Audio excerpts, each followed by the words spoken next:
ప్రభునందు ప్రియులైన మీకందరికీ యేసుక్రీస్తు ప్రభువారి నామములో శుభవందనాలు తెలియజేస్తూ ఉన్నాం. ఎడారిలో సెలయేర్లు అనే దిన ధ్యానము కొరకై స్వాగతం. డిసెంబర్ 5. యెహోవా తమ మార్గము ఏర్పరచుకొనుట నరుల వశములో లేదనియు, మనుషులు తమ ప్రవర్తన యందు సన్మార్గమును ప్రవర్తించుట వారి వశములో లేదనియు నేను ఎరుగుదును. ఇర్మియా గ్రంథం 10వ అధ్యాయం 23వ వచనం. సరళమైన మార్గమున నన్ను నడిపింపుము. కీర్తన గ్రంథం 27వ అధ్యాయం 11వ వచనం. చాలామంది దేవుడు తమను నడిపించేలా తమను తాము ఆయన ఆధీనం చేసుకోరు, కానీ ఆయన్ను నడిపించాలని చూస్తారు. ఆయన తీసుకెళ్ళిన చోట్లకి వెళ్ళరు, కానీ ఆయనకే దారి చూపించాలనుకుంటారు. నేను అన్నాను, పొలంలో నడుస్తాను, ఊళ్ళో నడువు దేవుడు అన్నాడు. అక్కడ మరి పూలేమీ లేవే. పూలు లేవు, కానీ కిరీటం ఉంది.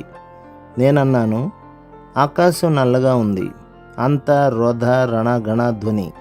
నన్నక్కడికే పంపుతూ అన్నాడు, అక్కడ పాపం దాగుంది, గాలి స్వచ్ఛంగా లేదు, పొగమంచు పట్టేసింది అన్నాను.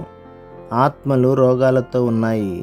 ఆయన అన్నాడు, పాపాంధకారం ఉంది, వెలుగుకి దూరం అయిపోతాను, మిత్రులు ఉండరు అన్నాను. ఆయన అన్నాడు, ఇప్పుడే కోరుకో, మిత్రులా నేనా? కాస్త గడువు ఇయ్యమన్నాను. ఆయన అన్నాడు, తేల్చుకోవడం కష్టంగా ఉందా? నీ మార్గదర్శిని అనుసరించి వెళ్తే పరలోకానికి దారి కష్టం కాదు. ఉద్యానవనం వంక ఒకసారి చూశాను, ఊరు వైపు తిరిగి చూశాను. కుమారుడా, విధేయుడవైతావా? అప్పుడు అన్నాడు, కిరీటం కోసం పూలను వదులుతావా? ఆయన చేతిలో పడింది చెయ్యి, నా హృదయంలోకి వచ్చాడు ఆయన. ఆ దివ్యకాంతిలో నడిచాను. నిజానికి ఒకప్పుడు భయపడ్డ నేను.